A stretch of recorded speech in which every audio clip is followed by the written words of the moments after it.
ተጠቃሚ ሌላ ሰው የለበት። ስለዚህ እኔ ቲም ላይ እየመጣ ያለው ነገር ሰው እንዴት ላገኝ አይደለም፣ ሰው እንዴት ተመጠለፍ ላውጣ ነው። እኔ ሰጥቼ እኮ ተጠልፈው ይዞ መጥተዋል። እኔ ከቲክታክ ላይ አምጥቼ ይህን ልጅ አስከፍተው የከሊት ይህ ልጅ አስከፍችው እዚያ ምን ብሎ ይመጣ ተጠለፈብኝ ይሉኛል። መጀመሪያ አስረግጬ ተናግሬ ማለት ነው። ስለዚህ እዚህ ቦታ ላይ በተለይ አተኩራችሁ ተጠቀሙበት። ይህንን ነገር በጣም በደንብ ተጠቀሙበት። በቃ ይህንን ጥንቃቄ አድርጉ። በቃ ጥንቃቄ በተሞላ አዲሶች ናቸው። ብታስፈራሯቸው የሆነ ነገር ብላችሁ ይፈራሉ። ምንም በስነስርዓት መንካትና መስራት ካልቻል ፕላትፎርሙ አንተ እንዳትሰራ ያደርጋል። በሩና አስፈራሯቸው እስከምትከፍቱ እስከሚጨርሱ በእናንተ ውስጥ ሆኖ እስከሚያሉ። ለምን መጀመሪያ እንዲገባ የምትለፉት ልፋት ቁጠሩ። እንዲገባ የምታስረዱበትን ድክመት ቁጠሩት። ከዛስ ያ ሰው ደግሞ ቀጥታ ምን ይላል? ከመጣ በኋላ ደግሞ እናንተ ለፍታችሁ ሊንክ ልካችሁ ምናምን ሲጠልፍ ደማችሁ አይፈላም? ደማችሁ አይፈላም? ስለዚህ ምንድነው እየሰራችሁ ያላችሁ? የምትለፉት ሌላ፣ ተጠቃሚ ሌላ። እንደዚያ መሆን የለበትም። ይህንን ጥንቃቄ አድርጉ። የዚህ ሚስጥር ምንድን ነው? ሰዎች ምንም አይነት ሜሴጅ ቢላክላቸው አገር እንዳይሉ፣ ሰዎች ቤት ክሊክ አድርገው እንዳይገቡ ማስቆ። ይህንን ነግራችኋቸው በአማርኛ አልሰማ ካሉ አስፈራሯቸው። እንዳትሰሩ ያደርጓቸዋል። ይጠልፏችሁና ከላይ እንዳትሰሩ የሚያደርጉ ሰዎች አሉ። ግን አስፈራሯቸው። ከዚያች በኋላ የእኛ ሰው ደግሞ ትንሽ ካስጨበጥከው እንዲሁም አይገባም፣ ወደዚያ ይመለሳል፣ ወደ አንተ ይመጣልሃል። ስለዚህ በዛ መንገድ ማስተካከል ሁሌ እንዴት እናግኝ ተናግሬያለሁ። ኢንስታግራም ላይ ቪዲዮ ልቀቁ። ኢንስታግራም አካውንት ያላችሁ ኢንስታግራም ላይ በጣም አንድ ቪዲዮ በጣም ይታያል፣ በደንብ ሰዎች ይጽፉላችኋል። ኢንስታግራም ላይ ሰው ማግኘት ትችላላችሁ። ፌስቡክ ላይ ሰው ማግኘት ትችላላችሁ። ፌስቡክ ፔጅ ያላችሁ ሰዎች ፌስቡካችሁ ላይ ጻፉ። ስም ግን በጭራሽ ማስታወቂያ ስትሰሩ እኔ ጋር እንዲህ አይነት ስራ አለ ስትሉ ሀላ የሚባል እንዲህ አይነት ቪዲዮ እንዲህ ላይቭ የሌለው ምናምን የሌለው እንዳትሉ፣ በጭራሽ ስም እንዳትጠቅሱ። ስሙን ከጠቀሳችኋቸው እናንተ ኮሜንት ላይ አይመጡ፣ እነሱ ያወርዱታል። ቀጥታ እንደወረዱ ቫይራል ቤት ይገባሉ፣ የሰው ልጅ ይሆናሉ ማለት ነው። ስለዚህ በጭራሽ ፖፖ ላይቭ አይደለም ትሏቸዋላችሁ ከጎን እሱ አብዛኛው እሱ ስለሚመስላችሁ ፖፖ ላይቭ አይደለም። ላይቭ የሌለው ነፃ ኢንቨስትመንት፣ በዜሮ ኢንቨስትመንት የሚሰራ ምርጥ ስራ፣ በቀን የተወሰነ ጊዜ በመስጠት ከየትኛውም የግል ስራ ጋር ማይጋጭ ምርጥ ስራ እኔ ጋር አለ። የምትፈልጉ ካላችሁ በቴሌግራም ዩዘር ኔም ሀይበሪ፣ ከዚያ ደግሞ መደወል የምትፈልጉ ደውሉ ብላችሁ ስልክ ቁጥራችሁን አስቀምጡ። ሊኖሩ ይገባል። ለምሳሌ እኔ ሰዎች በደንብ የሚመጡልኝ መንገድ ልንገራችሁ። ጠንካራ የሆነ ላይፍና ህይወቱን መቀየር የሚፈልግ ቆራጥ ጀግና የሆነ ሰው 5 ሰው ፈልጋለሁ ነው ብዬ ነው ምጽፍ። 5 ሰው ፈልጋለሁ። ስለዚህ እኔ ጋር ላይቭ የሌለው ከየትኛውም የግል ስራ ጋር የማይጋጭ ምርጥ ስራ አለ። መስራት የምትፈልጉ በዚህ ዩዘርኔም ሀይበሩኝ ወይም ደግሞ በዚህ ስልክ ቁጥር ደውሉልኝ እላለሁ። ከዛ በኋላ ቁጭ ያደርጋሉ። ዘንግ መስሎ ይመጣሉ። 5 ሰው ነው የምፈልግ ነው። ሪስት ገደብ ሁላ አስቀምጣለሁ። ስለዚህ ሰዎች በራሳቸው እዛ 5 ሰው ከሚባለው ላይ ለመግባት ሩጫ ያደርጋሉ። ያን የሀገር ሰው ይመጣል። ለልጆችም ትሰጣለህ፣ አንተም ትጠግባለህ ማለት ነው። ስለዚህ በዚህ ህግ መስራት ነው። ስለዚህ የኔ ያለኝ ይሄ ነው። ሂራ ደግሞ ትቀጥል። ሂራ ይሰማል? ይሰማል። እሺ፣ እስኪ እዚህ ጉዳይ ላይ ማጠቃለያ ስጭበትና ጥያቄ ካላቸው የሚወታቸውን አንስተው ጥያቄ ይጠይቃሉ። ከዛዎች እንዘጋዋለን። የተወሰነ ሀሳብ እላቸዋለሁ። መጀመሪያ ይህ ፕላትፎርም እመኑ። ከሁሉም ቅድሚያ እዚህ ፕላትፎርም ላይ ተሰርቶ ገንዘብ እንደሚገኝ እመኑ። ገንዘብ ባይገኝ ኖሮ እኛ እዚህ ምንም አንሰራም። ገንዘብ ባይገኝ ኖሮ ቲክታክ ላይ ሰው ወጥቶ አያስተዋውቅም። ገንዘብ ባይገኝ ኖሮ በየቦታ እየሄድን ሰውን እንደዚህ አይነት ነገር አለ እንደዚህ አይነት ነገር ያለ እያለን ፕሮሞሽን አንሰራም። አንድና አንድ ምንድነው ገንዘብ ስላገኘን እናም ስለምናገኝ ነው የምንሰራው። ስለዚህ የመጀመሪያ ስቴፕ እንደሚገኝበት ከሰራን የሚለውን ነገር አስምሩ። ዝም ብሎ አይደለም ገንዘብ የሚገኘው። ከሰራን ገንዘብ እንደሚገኝበት መጀመሪያ ለራሳችሁ አሳምኑ። ይሄ ገንዘብ የሚያስገኘው ስራ ምን እንደሆነ እወቁ። መጀመሪያ ገንዘብ እንደሚያስገኝ ካመናችሁ ይሄ ገንዘብ የሚያስገኘው ስራ ምንድነው የሚለውን ነገር በደንብ እወቁ። ይሄን ለማወቅ ምንድነው የምታደርጉት? ኤጀንቶቻችሁን ጠይቁ። የእናንተ ኤጀንት ከሌለ የእሱ ኤጀንት ከሌለ እስከ ላይ በመጠየቅ በደንብ ስለዚህ ገንዘብ ስለሚያስገኘው ስራ በደንብ ወቁ። ካወቃችሁ በኋላ የእናንተ ስራ እንዴት ነው የሚለውን ደግሞ መርምሩ። ለምሳሌ አሁን እዚህ ጋር ቅድም ደሳለውም ብሏል። ገና ስንመጣ ሆስት ነን። ሆስት ማለት ስራ እየሰራ ያለ አይደለም። ሆስት ሆናችሁ ዝም ብላችሁ ቁጭ ያላችሁ ካላችሁ እናንተ ስራ እየሰራችሁ አይደለም። አዲስ ገቢ ሆነን ሆስት ስንሆን ስራውን ለመስራት ስራ ማስጀመሪያ ከኪሳችን ከምናወጣ ፕላትፎርሙ ስራ እንድናስጀምርበት የሰጠን መነሻ ካፒታል፣ ያችን መነሻ ካፒታል መሰብሰብ እንዳታመልጠን።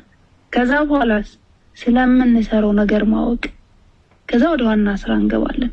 ዋናው ስራ ሁለት አይነት ነው። ሁለቱንም ደግሞ ሆኖም መስራት ይቻላል። የጌመርነት አለ፣ ኤጀንትነት አለ። ዋናውና ትልቁ ስራ ከሰራንበት የምናተርፍበት ምንም ኪሳራ የሌለበት ስራ ምንድነው? የኤጀንትነት ስራ ነው። የኤጀንትነት ስራ ምንም አይነት ኪሳራ የሌለበት ስራ ነው ካልን ከኛ ምን ይጠበቃል ወይም ፕላትፎርሙ ከኛ ምን ይፈልጋል የሚለውን ነገር ራሳችንን መጠየቅ፣ ከዛ በኋላ ያ ፕላትፎርሙ በሚፈልገው መንገድ ወይም ከኛ ምን ይጠበቃል መንገድ መሄድ። ከኤጀንት ምን ይጠበቃል? ሰው ማምጣት፣ ያመጣነውን ሰው ማሰራት፣ ብቁ ማድረግ።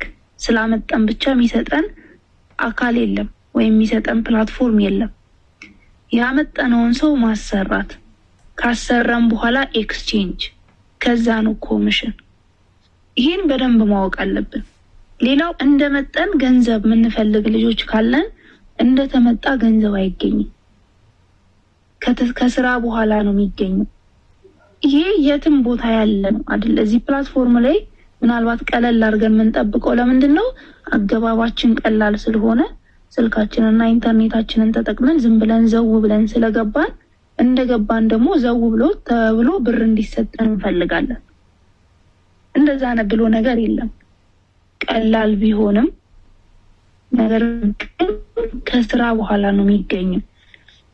ተቀጣሪዎች ካላችሁ እዚህ ጋር የራሳችሁን ስራ ምሰሩ ካላችሁ አንድ ተቀጣሪ አዲስ መስሪያ ቤት ሲገባ እንደገባ ከራሱ ነው ትራንስፖርት ወጪ የሚያደርገው እንጂ ልክ እንደገባ መስሪያ ቤቱን እስቲ የትራንስፖርት ስጠኝ አይልም።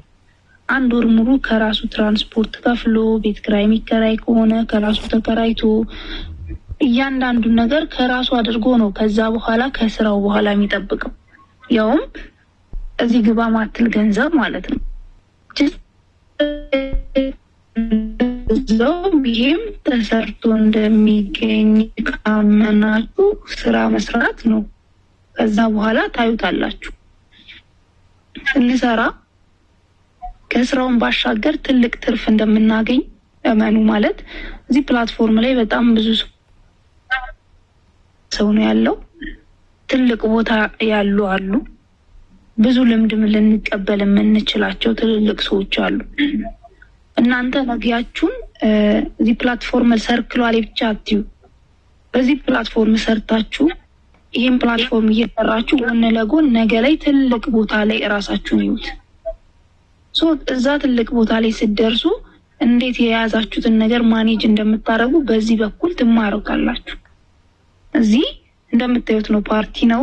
እርስ በርስ በፎቶ ካልሆነ በስተቀር ድንገት ደግሞ ፎቶ የሌላቸው ራሱ አንተዋወቅም። ስለዚህ የምንፈራበት ቦታ አይደለም።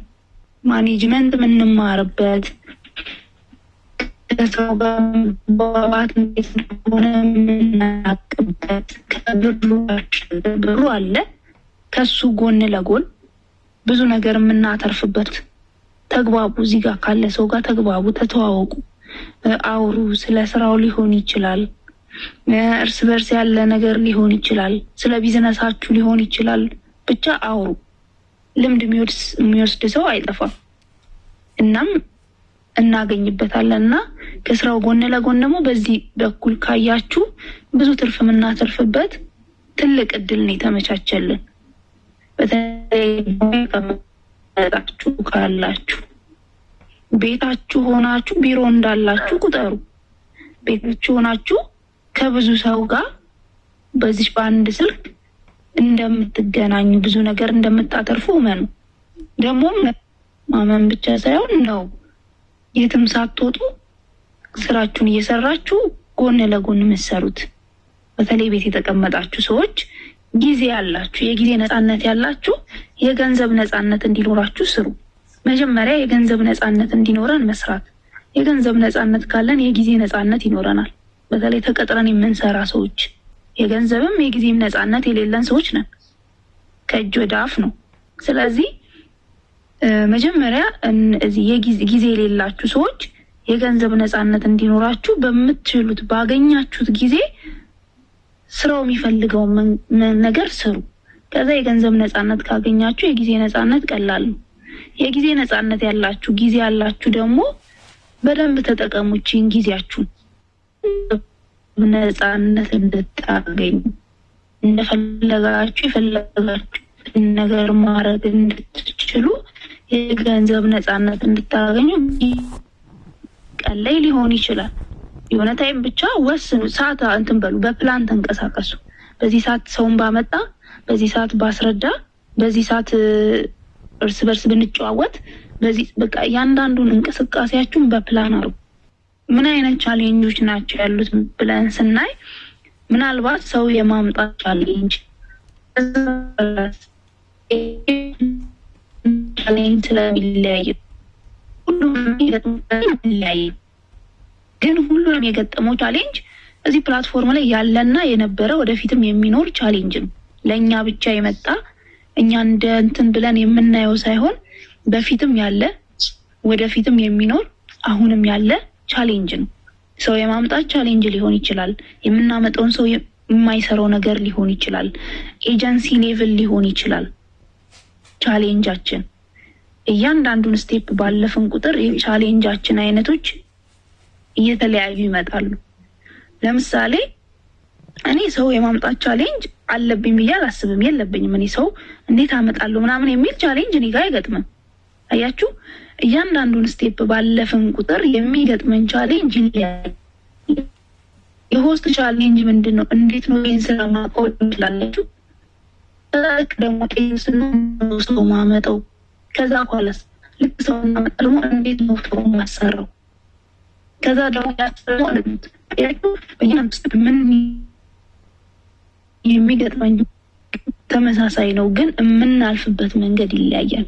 ከፍ ያሉ ኤጀንቶች ደግሞ የኤጀንሲ ቻሌንጅ፣ ይሄ ነገር ይታለፋል። አዎ ይታለፋል። ባይታለፍ ኖሮ አሁን ላይ በወር እስከ 600,000 ብር የሚያገኙ ልጆች፣ በቀን እስከ 10,000 ብር የሚሰሩ ልጆች፣ በቀን እስከ 3,000 ብር የምንሰራ ልጆች ወተን ነበር። በቃ እዚህ ጋር አንቀጥልም ነበር ማለፍ ማንችለው ቢሆን፣ ግን አልፈነዋል።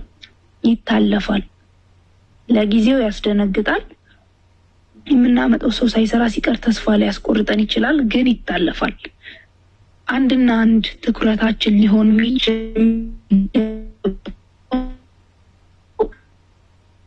ቻሌንጅ ሲገጥመን ይህን ቻሌንጅ እንዴት ነው ማልፈው ላይ እንኳን ቻሌንጁን ልናልፍ ያለንንም ስራ በስርዓት አንሰራ። የሁላችሁም ሊሆን የሚገባው ቻሌንጅ ሲገጥማችሁ እንዴት ነው ይህን ቻሌንጅ ማልፈው፣ እነንትና እንዴት አለፉት ብላችሁ ያለፉትን ሰዎች መጠየቅ። ከዛ ያ ሰው ልምዱን ይነግራችኋል። ከዛ ሰው ልምድ ተወስዱና የእናንተን ታክሉበትና ከዛ ሰው ተሻሽላችሁ መቀጠል። የዛኔ ውጤት ላይ ትደርሳላችሁ፣ ውጤታማ ትሆናላችሁ። እና ወደ በኋላ ማወራዋለሁ የተወሰነ እንትን ብያለሁ። ወደ በኋላ እናወራለን። ለደሳለው ጊዜውን ሰጣል። እሺ፣ እናመሰግናለን ሂራ። አሁን ጥያቄዎችን መቀበል እንጀምርና ቀጣይ ደግሞ የሚጨመሩ ሀሳቦችን እንደገና እንመለስባቸዋለን። ኦኬ፣ እሺ። ስለዚህ አሁን ጥያቄ ያላችሁ ካላችሁ ሚዩታችሁን እያነሳችሁ ጠይቁ። የትኛውም ጥያቄ ይሁን፣ ለምን እዚህ ጋር ከበድ ተሰበሰበን የሚል ጥያቄ ማምጡ ችግር የለውም። ጥያቄ አንደኛ አሁን ሁላችሁም ቀጥል አሌክስ። እንደ መልእክት ልንገራችሁ፣ የመጀመሪያው የሆስቶች ስራ በደንብ ታስክ መስራት። አንደኛ በደንብ ታስክ መስራት ስላችሁ በመጀመሪያ ከሚጠበቅባችሁ 6000 ፖይንት የ3 ሰዓቱን ፖይንት እሱን ኤክስፐርት ወይም ደግሞ ሰዓቱና ቀኑ ከመቀየሩ በፊት ክሌም ማለት አንደኛው ዋነኛው ስራ ነው። ሁለተኛ ስለ ፕላትፎርሙ ማወቅ ነው። ሁለተኛው ስለ ፕላትፎርሙ ማወቅ። ሶስተኛ አከፋፈት መማርና አንደርስታንድ ማድረግ። አከፋፈት እንዴት ነው የምንማረው? አጠገብ ያለ ሰው ስንከፍት ሊቀለን ይችላል። ሩቅ ሀገር ያለ ሰው መክፈት ደግሞ ሊከብድ ይችላል። ስለ አከፋፈት በደንብ መማር። ለምን በደንብ አሁን እኔ አብረው እየሰሩ ያሉ እዚህ ውስጥ በእርግጠኝነት አንድ ሰው የሁለት ሰው ነው በአካል ማውቀው ሰው ያለ ይለውን አላውቀውም። ደሳለውንና ዜናን ብቻ ነው ማውቅ። ዜና አንድ ማውቀው ሰው የለኝም እዚህ ውስጥ። ልክ እነዚህ ሰዎችን ለማስከፈት ምን ያህል ቻሌንጅ እንዳሳለፍንና እንዳለፍን እኔ ማውቀውን ራሴ አውቃለሁ በላይ ገጣ የመጡ ሰዎች። ስለዚህ አከፋፈት ዋናው ነገር ይሄ ነው። ቅድም መጠለፍ ምናምን ከሚለው ጋራ ማለት ነው።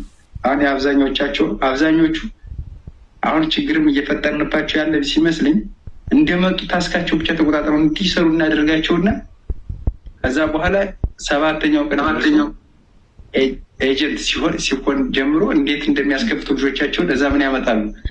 የሆነ መስመሩን አበላሽተው እኛ ጋር ይዞት ይመጣሉ። ይሄ ማን ችግር ነው? ይበለድ የራሳችን ችግር ነው። መጀመሪያ ስላከፋፈት ያልናቸው ነገር የለም። ስለዚህ አዲስ ሆስት እንዴት እንደሚከፈት የራሳቸውን እኮ በመልዕክት በምናምን እናስከፍታቸው ይችላል። የሰው ማስከፈት ደግሞ እነሱ አዲስ ከመሆናቸው አንጻር ለአዲስ ሰው ደግሞ ማስከፈት ሊከብዳቸው ይችላል። ይህንን አስቀድመን ማስተማር ግዴታ ነው። ይህንን እናድርግ። ከዛ ውጭ ሁሉም ሰው ጥረት ማድረግ አለበት። እንዴት ቲማችንን እንገንባ የሚል ጥያቄ ቅድም ባልዘነጋ የተነሳ ይመስለኛል። ደስ አለው መዋቅር ላይ አንስተሃል አደለ? ቲም መዋቅር አዎ። እንግዲህ ቲም መዋቅር ላይ ከተቻለ 5 ኤጀንት በውስጣችሁ ለምሳሌ 10 ሰው ወይም 20 ሰው አስገባችሁ እንበል። በ2 ሳምንት ውስጥ 20ውን ሁላ በእናንተ ውስጥ ኤጀንት አታደርጉ። መጭ መለቃለ በቃ ብልሽት ነው የሚወጣ። ለምን ሁሉም ሰው ኤጀንት በሆነ ቁጥር የሆነ ሰው እያመጣ ይጥልባችኋል። እዛ የሆነ አስከፍቱ እያለ ስልክ አምጥቶ ይጥልባችኋል። እዛ በዛ ሲል የ20ውን ሰው አንድ ሰው ኮንትሮል ማድረግ አይችልም። ጭራሽ የማኔጅመንት ችግር ይፈጥራል። ስለዚህ ምንድን ነው የምታደርጉ?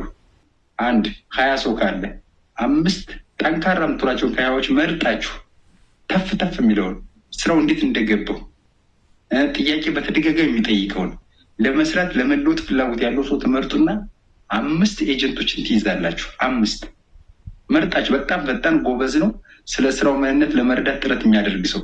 ዝም ብሎ ይህ ሰኞ ዕለት መጥቶ ማክሰኞ ዕለት እንዴት ነው ገንዘቡ የሚወጣ፣ ስንት ብር ነው የምንዋጣ፣ መቼ ነው የምንዋጣ፣ እስከ ወዲያ እንዋጣሞ የሚለውን ሰው አይደለም። እሱ ላይ ቀጥልም ይችላል። ህልውናው አደጋ ላይ ነው ያዘው ኋላ ላይ ማለት ነው። ስለዚህ በደንብ ፈጣን ምትሏቸውን ጠንካራ ምትሏቸውን 5 ኤጀንቶች በውስጣችሁ በቂ ነው። ለምሳሌ ሂራ 5 ኤጀንት ወይም 5 ቲም ማለት ነው። ሂራ በቀን 4000 3000 እሰራለሁ እያለች ነው። ግን 3 ቲም ነው ያላት። በ3 ቲምም እንደዛ ብር መስራት ይቻላል። እንደዛ አይነት ብር መስራት ይቻላል። ስለዚህ ሁላችሁም ከቻላችሁ 5 ኤጀንት እንዲሁ አልቻልንም አጣን ካላችሁ ፈጣን ምንላቸው ግን 3 ብቻ ናቸው ካላችሁ ግን 3ቶችን ትንትንትሩና አዲስ ሰዎችን ስታመጡ ኤጀንቶች በእነዛ ልጆች ውስጥ አስገቡ። እነዛ ልጆች ደግሞ የራሳቸው እንዲንቀሳቀሱ ሰፖርት ማድረግ ነው። ስትሰጧቸው ይጠናከራሉ። አሁንም ስታመጡ ደግሞ ስትሰጧቸው ለነዛ በተራ እያከፋፍላችሁ እነሱ እንዲያድጉ ማድረግ። ከዛ እናንተ ያደረጋችሁላቸውን ደግሞ እነሱ ልጆቻቸው ላይ ደግሞ የተገብሩታል ማለት ነው። ከዛ የእነሱ ልጆች ደግሞ እነሱ ጋር ያዩትን ደግሞ እነዛ ልጆቻቸው ጋር የተገብሩታል። ስለዚህ በጋራ ማደግ ይቻላል ማለት ነው። አሁን አንዳንዱ እንዴት ሰው አገኛለሁ ምናምን፣ እኔ ለተኛ ሰው አልሰጥም። ቁጭ ብሎ ምንም ነገር ላልሞከረ ሰው የተወሰኑ ሰዎች እንዲሁ በዙሪያ ያሉትን ሰዎች እንኳን ለማስገባት ያልሞከረ ሰው ልጅ አልሰጥም። ለምን ላይቀጥል ሁላ ይችላል ያ ሰው። ስለዚህ ምንድን ነው ያን ሰው ከኛ አይቅር፣ ኤጀንቶች ከእናንተ እንዳይቅር አስተምሩ፣ ምከሩ። በቃ ምክር ስትመክሩ እንዳጠቃላይ በቃ ሙሉ አመለካከቱ ላይ ነው ምክር መምከር ያለባችሁ እንጂ ዝም ቆንጽል አድርጋችሁ የሆነ ፓርቷ ላይ ሀላ ላይ ብቻ የሆነ ነገር ምናምን አይደለም። ስትመክሩ ሪል ላይፉ ላይ ነው የምትመክሩት። ሪል ላይፍ ላይ በስልክ ስታወሩ ማለት ነው። ለምን ነገርየው የስራው ምንነት ከስራ አልፎ ወንድማማችነትና እህትነትን ይፈጥራል። እንዴትና እንደ ወንድምነት ፈጠረ ማለት ደግሞ ነገ ያ ሰው ሰርቶ ኋላ ላይ ገንዘብ ቢያገኝ ሰላም ላላዩ እንዴነ ቴንኪው መጀመሪያ ቴንኪው ልበለ ብዬ ነው። ሲቀጥል እንዲችን ያህል ብር አለች እንዲሁ ምን ልስራ ብለህ እንዲሁ ምን ትመክረኛል የሚል አይነት ወንድምናት ነው ለመፍጠር መሮጥ ያለባችሁ እንጂ ዝም ብሎ ሀላ እንደዚህ ነው ይችን ንካ ታስክ እንዲሰራ ምናምን እሱ ቀልድ ነው ብራዘር፣ ስራ አይደለም እሱ ጨዋታ ነው። ስለዚህ በጥንቃቄ በዛ መንገድ በመግባባት በቃ ሪያሊቲ ሪሌሽን አሁን አካል አለመገናኘት አይደለም። ስለ ልቦናችን እናቀራረበው ፋሚሊያር እንፍጠር። ኋላ ላይ እስከምንገባ ምንቸኩልበት ታይም እንዲመጣ ማድረግ ልጆቻችን ኋላ ላይ ለምሳሌ እኔ ቤት ጋር ስራ ያላቸው ሰዎች ስራቸውን ጨርሰው ወደ እኔ ቤት እንዲመጡ ለመምጣት እስከማ 3 በቃ ሜንታሊቲያቸው ላይ በመስራት እኔ ከነሱ እኮ የተሻለ እውቀት ኖሮኝ አይደለም፣ ግን ማቃትን ነገር ለእነሱ ካስተማሩ እነሱ ደግሞ የሚያውቁትን ነገር የኔ ይነግሩኛል ማለት ነው። ስለዚህ በጋራ እውቀት ሼር መደራረግ ነው። ሲቀጥል ራሽናል ሆነ እናስብ። ከዛ በኋላ መምጣት ያለበት ነገር ይመጣል። የአንዳችን ውድቀት የእኛንም ውድቀት የሌላውን ቤትም ያንኳኳል። ኋላ ላይ የአንዱ ሰው ጥንካሬ የሌላውን ቤትም ያንኳኳል። ለምሳሌ ደሳለው ሲጠነክር እኔም አብሬ ነው የሚሄደው፣ ደሳለው ሲሞት እኔም አብሬ ወድቃለሁ። ስለዚህ ምን መሆን አለብን? መደጋገፍ አለብን። በጥንካሬ መደጋገፍ። ስለዚህ በውስጣችሁ በጣም የምትችሉ ልጆች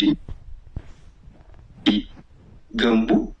እዛ እነዛን ከስራቸው ልጆቻችሁን የምታገኟቸውን እያስገባችሁ ሰፖርት አድርጉ። ያልቻላችሁ ደግሞ 3 ቲም አድርጋችሁ ከውስጥ ያንን እያስገባችሁ ለመገንባት ይሄ በ2 ሳምንት ይሰራብል ሁላችሁም ላይ። አሁን ለምሳሌ ከአሁን በፊት ኤጀንት ይሆናችሁ አሁንም ደግሞ ነገ ከነገ ወዲያ ኤጀንት የምትሆኑ ልጆች ቢያንስ እስከ ሐምሌ 15 ቢያንስ በውስጣችሁ 3 ቲም የተወሰኑ ልጆች የያዘ ለመመስረት ሩጡ። መስራትና መጠንከር ያለብን ታይም አሁን ላይ ነው።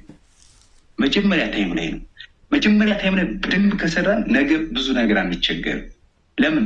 ልጆቻችን እያወቁ ስራ እያቀለሉልን እነሱ ራሳቸውን ችሎ እየተንቀሳቀሱ ሲመጡ የእኛ ልፋት እየቀነሰ ይመጣል። የሆነ ጊዜ እኮ ሰላም ዌልካም እንዴት ናቸው? ባለፈው አስታውሱ እስኪ መሐመድ መጣ የመሐመድ ቦታ ልቀቅ፣ የመሐመድ ልቀቁ። ምንድነው ቀድሞን ገብቶ አሪፍ ብር እየሰራ ስለሆነና ያሳለፈው ቻሌንጅ ስላለኩ ውድቀቱንና ለውጡን ለመጠየቅ ፈልገን ነው። ከዛ ምን ይሆናል? እኛም እዛ ለውጥ ላይ ስንደርስ ልክ እንደዛ የሚባልልን ሰዎች እንድንሆን። አሁን ተስፋ ቆርጦ ወጡ ምናምን አይደለም። ተስፋ ቆርጦ ወጡ ምናምን ሌላ ነገር መናገር አይደለም። እሱ ያንተ ድክመት ነው። እኔ የሚገባኝን ማስተማር ነው። ኤጀንት የሚገባው ኤጀንትህ ካስቀየመህ ወይም ደግሞ ካስቸገረህ የእሱ ኤጀንት ላይ ና ሂድ። የእሱ ኤጀንት ታስቀይመው ከሱ በላይ ያለው ሂድ። ያኛው ካስቀየመህ ከሱ በላይ ያለው ጋር ሂድ። ሁሉም ሰው በኩል አይን አይደለም ይሄ። ለምሳሌ እኔ የልጅ ልጅ እስከ መጨረሻ ትውልድ ይምጣ እኔ ጋር አላዩ የከሌ እንደዚህ ነው ወርቃማ ወንበር ሰርቼ ነበር ጊፍት አልሰጠኛለ ምናምን ሰጥቼ ሰደዋለሁ። ጥያቄ ጠይቅኝ አስተምሪ ሰደዋለሁ። አይደለም የኔን ትውልድ ከሌላ መንደርም መጥቶ ከሌላ ቲምም መጥቶ ሲጠይቅኝ እኔ ምላሽ ሰጥቼ ነው የምሰድ። ኋላ ላይ እንደዚህ አይነት ጨዋታ የለም። እንደዚህ የጠላቻ የሚደብር አስተሳሰብ ይሄ የሌላ ፋሚሊን አስወግድ ምናምን እንደዚህ አይነት ነገር የለም። ሌሎች ሊያደርጉት ይችላሉ፣ እኛ ላይ ግን አይሰራም። ለመጠቀም እንዳታስቡ፣ መጠቀም አይቻልም። እንደዚያ የጥላቻ መንፈስ አስወግዱ። ስለዚህ በዚህ ልክ ከህርነ ለውጥ ማናመጣበት ምንም አይነት ምክንያት የለም። ግን ኦፕን እንሆን፣ ለመስራት እንዘጋጅ። ቻሌንጅ አለ ተብሏል። አዎ ቻሌንጅ አለ። ቻሌንጁን ከባድ ነው። አዎ ከባድ ነው። ቀላል ነው። አዎ ቀላል ነው። የሚቀል ምንድን ነው? የምናቀለው እኛ ነን፣ የምናከብደው እኛ ነን፣ ማንም አይደለም። ለምን? የምንሄድበት መንገድ ነገሮች የምናቀልበት ፈጣኖችን ቴክኒካል የሆነ ነገር በጣም ኦፕን በሆነ መንገድ ነገሮች የምናስኬድ ከሆነ ሁሉም ነገር ቀላል ነው። እንዲሁ ዝም ብለን አእምሯችን በነገራችን ላይ የሚሰራው የምንነግረውን ነገር ነው የሚቀበል። ስለዚህ ለአእምሯችን መጀመሪያ ጥሩ ነገር እንንገረው። ጥሩ ነገር ቅድም ኪራ ስትናገር ሰጣቸዋቸው እንደሚገኝበት መጀመሪያ እኛ እንመን። ስለዚህ እንደምናገኝበት አእምሯችን እናሳምነው። አእምሯችንን ካሳመን ነው አእምሯችን ደግሞ ወዲያውኑ በተደጋጋሚ የምንነግረው ነገር ስለሚቀበልልን እንደምንለወጥ እርግጠኞች ነን። ስለዚህ በቅድ እንመራው። ቅድም ተብሏል። ሲቀጥል በቅድ ስትመሩ ደግሞ አቅዶ መተኛት አይደለም። አቅዳችሁ ከተኛችሁ የሆነ ቀን ማይሳካ አእምሯችን ላይ ግን ሊሳካ የሚችል ነገር አእምሯችን እያሰበ ያ ቀን ሲደርስ ቅዠት ይሆናል። እርግጠኝነት አንድ ነገር ልንገራችሁ፣ በቀን አካውንቴ ላይ 1 ሚሊዮን አካውንታችሁ ላይ 1 ሚሊዮን ብር የሌላችሁ ሰዎች አካውንቴ ላይ 1 ሚሊዮን ብር አለ ብላችሁ ለጓደኛችሁ ንገሩት። ለዛኛው ጓደኛችሁ አሁንም ንገሩ፣ ለዛኛው ጓደኛ ንገሩ፣ ለትንሽ ጓደኞቻችሁ ንገሩ። እነዛ ጓደኞቻችሁ ለ10 ብትነግሩ ከ10ቶች 5ቶች ያወሩላችኋል። ከዛ አእምሯችሁ 1 ሚሊዮን ብር አካውንታችሁ ጋር እንዳለ ማሰብ ይጀምራል። በደንብ ማለት ለምን የምትነግሩትን ነው የሚይዝ። የሆነ ቀን ምን ያደርጋል? ባንክ ሄዳችሁ ልትጠይቁላ የምትችሉበት ደረጃ ላይ ይደርሳል።